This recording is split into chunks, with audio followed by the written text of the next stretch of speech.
It's the Locked On Flyers podcast for Tuesday, May 21st, your daily dose of Flyers news, analysis, and high quality content that really wants to put Matvei Michkov coming over in perspective of everything that has to happen. Michkov mania is running wild.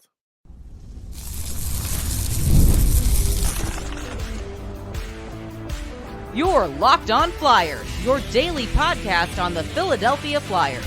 Part of the Locked On Podcast Network, your team every day. Hey there, and thanks for making Locked On Flyers your first listen every day. I am Rachel Donner. You can find me on Twitter at rmiriam. I'm here as always with Russ Cohen, who's on all your favorite social media apps at Sportsology. We are at Locked On Flyers on Twitter, Instagram, Threads, and Blue Sky as well. Today's episode is brought to you by FanDuel. Make every moment more. Right now, new customers get $150 in bonus bets with any winning $5 bet. It's $150 with any winning $5 bet. Visit fanduel.com/locked on to get started. You can find us over on YouTube or on the SiriusXM app or anywhere you listen to podcasts. Subscribe to get our latest episode as soon as it's available here on the Locked On Podcast Network, your team every day. Before we dig into some more Michkov talk, just a reminder, we have our weekly summer poll going. So let us know who you'd want of our former head coaches back behind the bench, if any. And the link to that poll question is in the show notes. So more Matvei Michkov talk. We still don't have, as of recording, any particular update if it's happening or not. But I think based on what we talked about yesterday, the next question then is what's the best place for him in the lineup and how do the Flyers create the best supportive environment for him? Because I think that, while we're thrilled about the idea of him coming over, it's the how do you make it successful for him? That's the question here. Yeah, when you bring in a guy like that, a young kid like that, who has to get used to a different culture, get used to a different style of play, you have to have infrastructure built in. You can't just have him come over, and it's not as simple as just having like one or two Russian players on the team. It's more than that. And so that's the old days. Nowadays you have to do more than that. And so that's where you have to do some forward thinking here. Right, exactly. So I think there's like the general issues here in terms of, I mean, let's put like the Russian language culture shock, aside for a Okay. second, because I think that, that's important, but the Flyers don't have a ton of that infrastructure in place. No. And so I don't think they could turn it around that quickly, but they certainly would have to get a player development coach in who is familiar with the Russian development system. And I'm not sure who that would be No, I at don't this either. point. But in terms of bringing him into the main Flyers roster, like how would you manage his ice time and dealing with mistakes? Because we know that Torts is prone to benching guys. Yeah. I mean, you have to give him at least 12, 13 minutes a game. You can't give him 12, 13 minutes and then cut it to 8 when he makes a mistake. He has to be allowed to make mistakes. He has to be around some veterans. He has to be around some guys with speed. They have to have a certain amount of speed and skill. Otherwise, he's not going to be able to play with them. Like he's just going to be too far advanced. It's going to be like putting a slow guy on a fast line or a really skilled guy on the fourth line, which has happened before. Right. I think that's the key here is just giving him consistent ice time. And if it takes a little bit to figure out the right line for him, I think that's okay. I think it's just giving him those minutes is what's going to be important and letting him make those mistakes and figure it out because I think that that's the only way he's gonna be able to, swim in this sink or swim scenario should he come over and play directly for the Flyers because he's still pretty young. Like, Yes. it's not like he is as we were talking about before recording, he's not Kirill Kaprizov coming over No. at 23 No. and having a much more mature approach to the game. He's still, in the earlier stages of player development with just 1 year in the KHL with, some mixed results. Right. Yeah. I mean, again, yeah, he's eventually going to get stronger. He's going to figure out the NHL game, the tighter checking, smaller rink, close style of play game. That's something he hasn't been able to play in World Juniors or anything like that. So he really hasn't played against that kind of competition yet. So all this is going to be a change. And that's why there needs to be like offensive players there to help him. So, like as an example, I know you're asking like of the centers there, and it's hard to get a center. So I'm going to say they will keep what they have. Um, I'd say Morgan Frost is the guy that you have to have with them because he's the Yeah. only sort of creative enough. He's the only one that is fast enough. I mean, Paling's fast enough, but he's just not good enough. No offense to Ryan Paling, like he's not as skilled as I think he would need to be. But I think Frost would be the guy. Right. And I think that obviously, we know that Frost has one more year in his contract. So he'll definitely, well, unless he gets traded for some reason, which I think in this scenario with Michkov coming over, I would not trade Morgan Frost because No, now I I think wouldn't you're, either. yeah, I think you're exactly right. I think, Frost is my first choice for a center to be with him because he's smart and he can adjust to what Mitchkov needs at any given moment. He's so heads up that I think that's the right guy. I think my second choice would be Couturier just because of the kind of minutes that Couturier would get. I think, you have him taking face-offs that he's more likely to win. And it's going to put Mitchkov in a good scenario in terms of the number of minutes and kind of minutes in order to manage Coots' time. So, again, I think Frost is the better option, but I think Coots is the second choice here. See, for me, the second choice is Kate's because of the speed and the know-how and being able to be like a chameleon. Unfortunately, Couturier is going to be last in the zone all the time, and that could really hinder some of the things that Mitchkov does. So I think it would change his style of play a little too much. But we both agree Frost is the number one. Whether the others two or three, I don't think is as important. Right. But I do think having these kinds of conversations is going to be important. And I Oh think yeah, the other kind of support that Frost can give Matvei Michkov is he's pretty familiar with a slow development process hmm and figuring things out on the fly and having to deal with adversity. And, whether there's a language barrier there or not, I think just in terms of developing within the Flyers organization, Morgan Frost has a pretty good perspective on that and how it goes, and I think he could be super helpful to Matvei Michkov. yeah. Now, as far as wingers go, yeah, the Flyers have some good wingers, but the thing is, they're going to need to bring in. It's good to have other Russians on the team, but you need to have a very good Russian offensive player with some speed and some know-how to be right next to him, and that's right on the same line. That's what you need.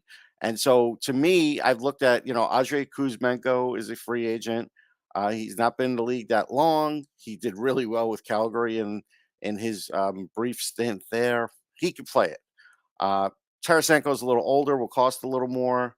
Uh, Still would be very good in a mentoring role and could certainly do that. So those are two guys right out of the gate that I think would play really well with him and would be able to mentor him. Zamula could speak his language and everything else, but he's on defense. Like you need Right. these guys to teach him the tricks of the trade on offense. That's so he could, learn how to score on NHL goalies. He'll do some of that on his own, but he's got to need some help. He's got to need some, someone to help translate it for him, make it easier for him. Right, and that's why I emphasize getting a player development coach in who speaks Russian, because I think that is gonna be key in terms of practices and in terms of figuring out Yeah. the system to get, onboarded to this system relatively quickly. I think that's gonna have to be the case here. But I do like your idea of bringing in a Russian winger. I like Kuzmenko a lot.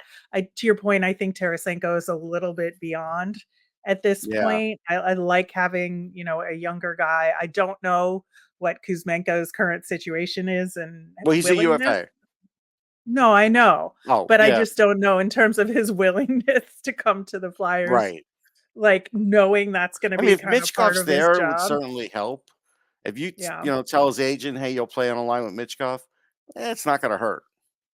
Yeah, I think for me, the guy I would want of the existing Flyers is probably Joel Farabee, but maybe Tyson Forster. Yeah, I think Forster's just kind of getting used to things, figured out on his own. Like I think there could be a potential slip up there. I think Farabee's good because he is more of a chameleon. Look, TK could obviously play with anybody, but the thing is, there are some I don't times where want them on the same line though, just from a like right, Flyers lineup construction right, perspective. yeah, you gotta have it mixed up a little. So I do think Farabee is the right choice, but I would rather have somebody, yeah, who speaks his language. Yeah. Yeah. I think that is an excellent point. So I do think that there is a way to make this work and Hmm. work out well. It's just a matter of, dotting these I's and crossing these T's and setting him up for success, right? Yeah. Oh, absolutely. You got to set him up for success. It's paramount. All right. Well, we are going to sort of continue this conversation in a way because we're going to look at some of the other teams remaining in the playoffs and see where the Flyers are relative to those teams and how Mitchkov could maybe help us get there as part of this rebuild. We're going to do that coming up next. It's playoff time in the NBA and NHL. Baseball's in full swing, and FanDuel is your place to bet on every game. Right now, new customers get $150 in bonus bets guaranteed. That's $150 win or lose. Bet on everything from slap shots to home runs to slam dunks, all on an app that is safe, secure, and easy to use. I go with the Celtics over the Pacers here. Bet on the parquet floor. What are you waiting for? Visit fanduel.com/locked on and make your first bet an automatic win. FanDuel, America's #1 sportsbook. All right. So, based on where we are, the remaining teams in the playoffs, of course, the Rangers are facing the Panthers.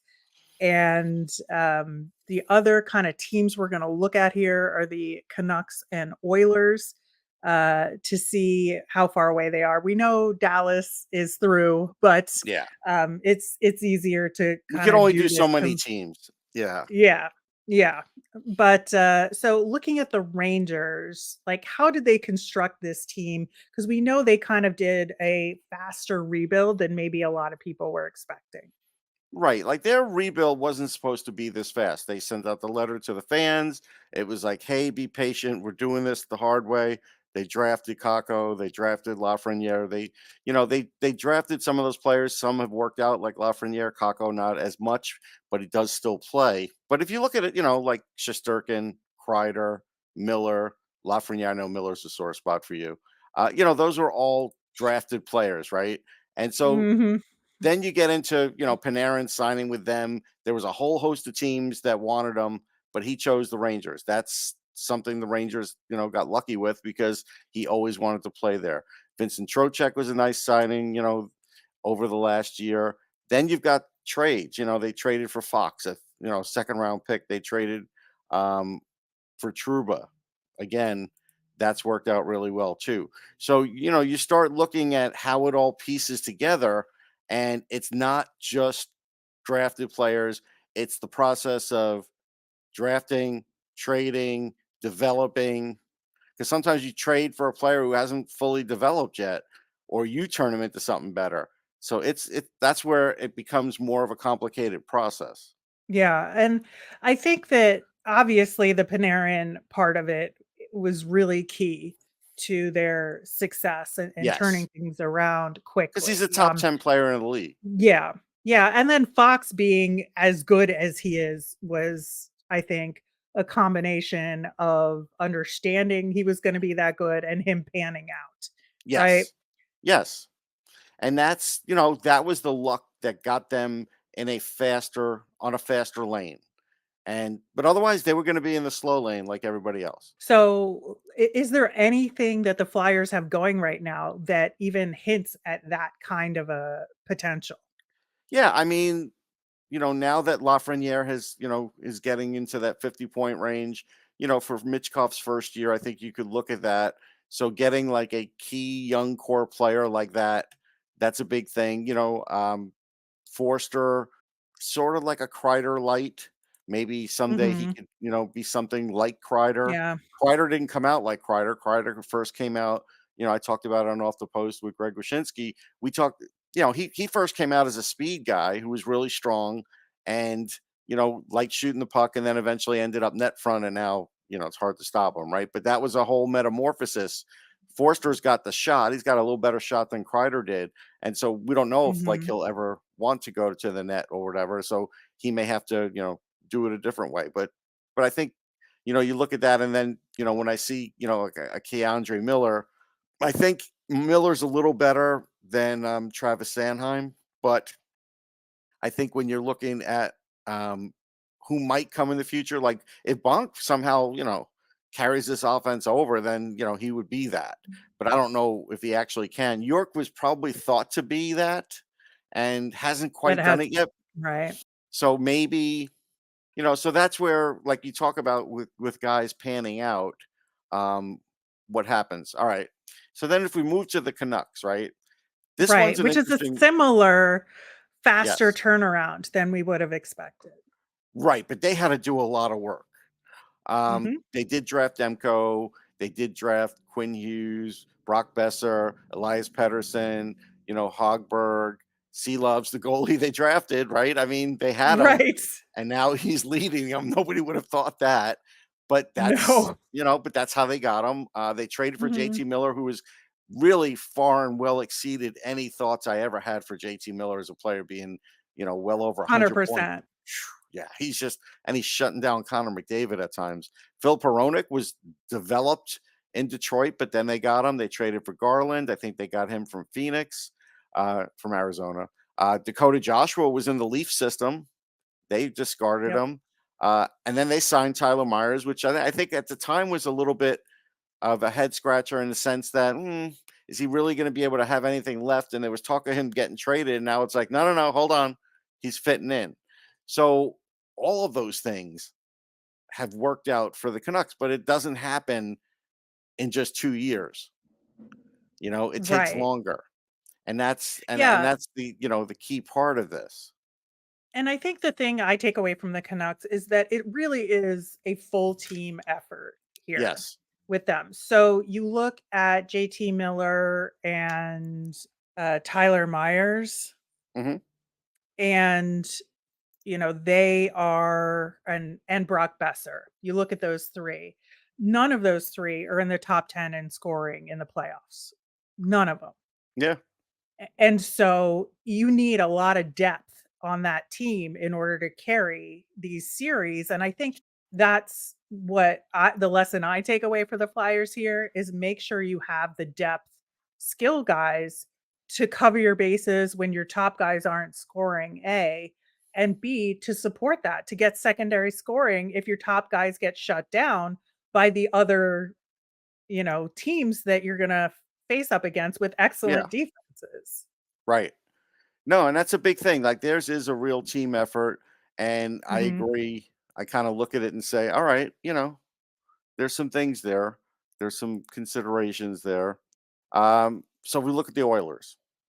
So, obviously you got Connor McDavid. They drafted him, right? They drafted RNH, Ryan Nugent Hopkins. They drafted Evan Bouchard. They drafted Dylan Holloway, Darnell Nurse, even Skinner, Stuart Skinner. Right. In net, not in net, but they still had to have him really in the Right, end. right. They trade for Matthias Ekholm. They trade for Adam Henrique. They trade for Zach Hyman. They didn't trade. They signed Zach Hyman. They Yeah. signed Zach Hyman to That's a big contract. That was massive for them. yeah, that That was was the their big deal. Panarin signing. That for them, that was their Panarin signing. Exactly. Now, I think the one difference here for the Flyers is Zach Hyman can look around and say, Oh, and "Oh, Draisaitl. I didn't say they drafted Draisaitl. right, right." But Zach Hyman can look around and say, "Oh, I can go to a team with Connor McDavid and, Ryan Nugent Hopkins And and Draisaitl, yeah. Draisaitl." Like, that's appealing. So I Oh, yeah. think that, when you look at the Flyers, they don't necessarily have somebody like that, but Michkov could be that guy. Right. He could start leading them down that path. Michkov is one of those three. He'll be one of those Mhm. three. He'll either be just as good as Nugent Hopkins, but I think he's better.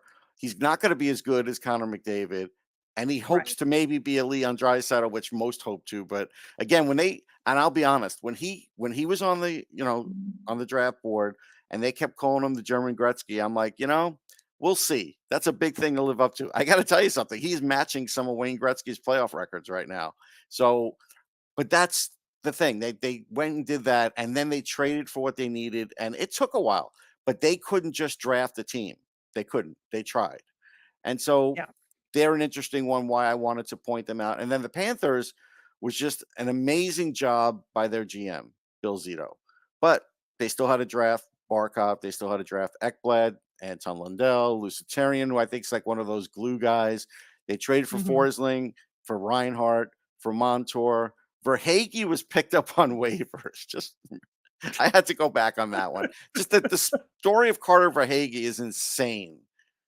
But they Yeah. got a freebie there, right? They got a 40-goal scorer in Carter Verhaeghe. They trade for Matthew Tkachuk, massive. They signed Bob, which again, for a while did not look good. And I'm even going to say signing Nick Cousins was really smart. Nick Cousins has turned into an A1 agitator for them. Yeah. I think the thing with Florida is you do have to remind yourself that they drafted all those players because Yes. Florida feels like a team that just went out to get people through free agency, through True. trades, that they were building that way. But they did draft some key pieces here. But I don't necessarily think this is the right recipe for the Flyers. I don't think they're No. going to be able to trade or get in free agency that many players, and they came so close last year, the Panthers did. But I don't think this is necessarily the right roadmap for the No, Flyers.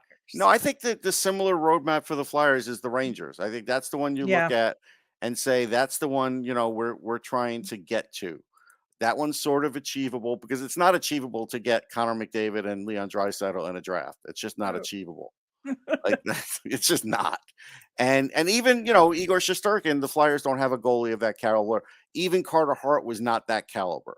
No. Really great goalie, but not that caliber. So it's hard, but you could get by with that goalie. We've seen that's, if Urson's that guy, great. If one of the other guys in the system is that guy, Kolosov, whatever, you could get by with not having a top 5 goalie in the league. That's obvious. That's been proven. So I think if they look at the Rangers aspect of it, With a that's the way little bit of Canucks thrown in.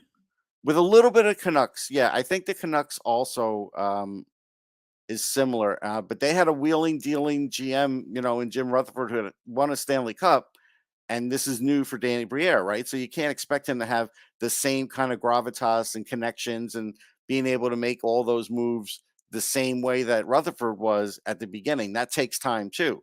So that's why this was guaranteed to be at least 3 years until they're something. I know last year there was something in your eyes, and that's fine, but making the playoffs and then playing in these rounds, when you watch these rounds, is a whole different ballgame. Look at the Leafs. They can't get out of the first round for a million years. They finally do it, and then they slip back, right?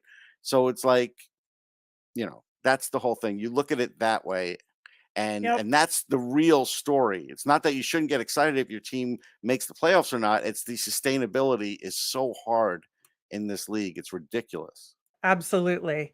All right. Well, one of the things the Flyers are going to have to do is develop their defensemen. And yesterday we talked about the forward prospects in the system and still under contract for next season. We're going to talk about those defensemen coming up next.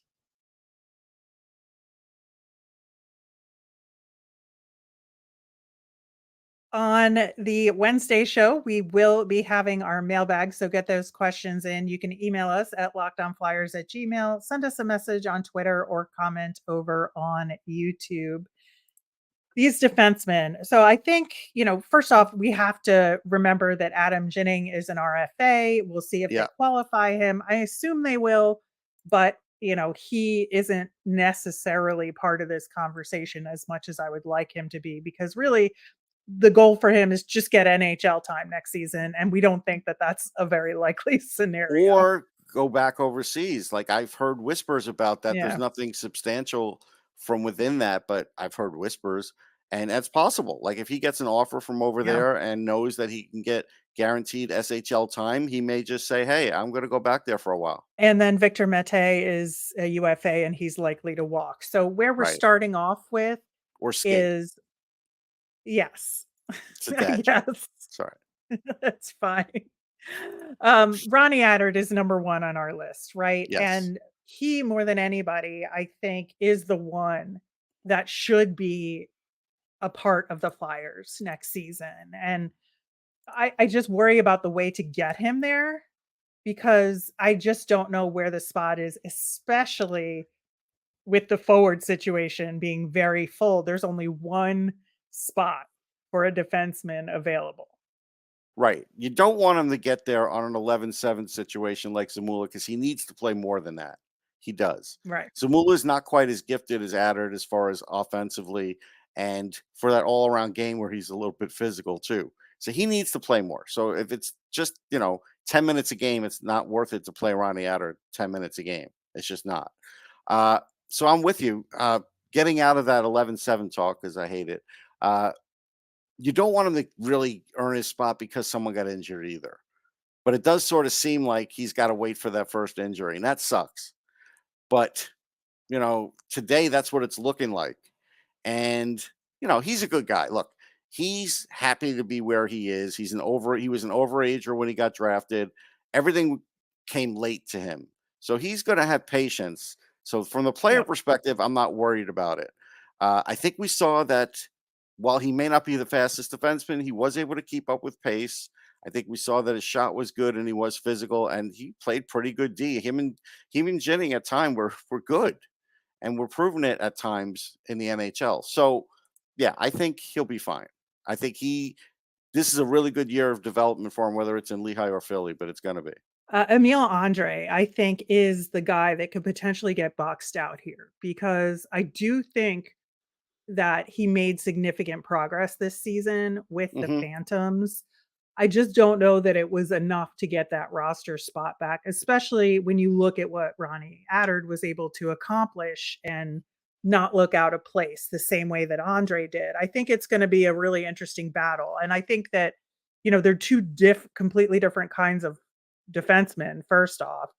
So it's going to be what kind of defensemen do the Flyers need. But also, I just think that Andre needs to just have a little patience here because I think he will get his shot, but he has to do everything with the time that he potentially has with the Phantoms this year to make them it unavoidable that they call him up. Yeah, well, we talked about he would need at least one full year with the Phantoms, possibly two. And so having two is no slight. He's also a guy that would be on power play too, the same as Attard would, because we're assuming, that the Flyers power play one's spoken for right now uh, with the guys they have. So I look at him and I say, okay, he's not going to be a top power play guy immediately, that's for sure. And so he has to still be the top power play guy in Lehigh, and he has to really excel at it, be one of the best guys in the league at it. And that's where, he's not there yet. And probably Right. just needs that extra, half a season to a season to be comfortable doing that. And that's where I see like kind of December, January is when you start looking at his game and asking those questions. Like, is he checking all these things off the list? And then give him a shot. But otherwise, let him continue to develop in the AHL. The next couple of guys I want to talk about are Ethan Sampson and Hunter McDonald because they're pure Flyers prospects here. Both of them, in my opinion, absolutely need another full year at the AHL level, but I worried a little bit that they're going to try and fast track Hunter McDonald here. Yeah, I worry about that too because of the size. I know the skating's good. Like Shel Samuelson told me though a few years ago, he was a raw ability guy, and he is a raw guy. We saw that. You saw that more than I did when you watched him in games. So he's just not ready. Will they force that if he Yeah. looks great in camp? It's possible. Yeah, and I think and if he does great in camp, like that's great. Like not saying that's a bad thing. I think it's good for him to stand out in camp. I think it's good for all these guys to stand out in camp. But I do think he needs more time at the AHL level. And I'm just not sure what he could do that would outpace, Addard or Andre at this point in terms Just of, physicality, like they just yeah, let's say Risto goes out and they look for another big guy to fill right. that role. I think that would be it. By the way, I looked this up, and this does seem to be legit from StatMuse for Flyers defenseman power play goals, and Zamula led them with 2. Is that possible? Yep. It's Yep. crazy. So there's Yep. obviously, and It's Drysdale their only had 1. system. I know, and Yeah. Drysdale only had 1, but we know he could do better. Yeah. So that's just Yeah. nuts. So I mean, almost nobody scored power play goals this year, but definitely the way the system worked, the defensemen I weren't look at the shooting. number and it's like it doesn't seem real. Anyhow, Yeah. Yeah. No, the defensemen weren't shooting real shots. They were shooting for rebounds for the right? most part Yeah, when they took the long shots. So yeah. No, that's that's fair. what happens. That is what happens. I do want to talk a little bit about Belpedio just because he's been a call up guy. I think keep him in the same role Yeah, that that's he's on the fine. two-way contract. I think He, he's really important to the Phantoms, but can be called up in a pinch. yes, no, good to have around, no question. Like you said about Samson, I agree with everything. And Bonk, we know he's. I actually I think he has to go back. I don't think he's even 20 yet. I Yeah. think he's still 19, so he's going to have to go back. So that solves Yeah. that problem. Right. So I do think there's a somewhat of a clear pecking order here. There's a really good way and to get these defensemen the ice time that they need in Lehigh Right. and make sure Ronnie Adder gets quality NHL time. And I think that, while the space isn't really there at the Flyers level, a really good plan could be in place for this team. And I actually Yeah. feel really good about this group. I feel like you should, talk to some of our friends there and, show them your spreadsheet, so to speak. They need a good spreadsheet person. You're that person.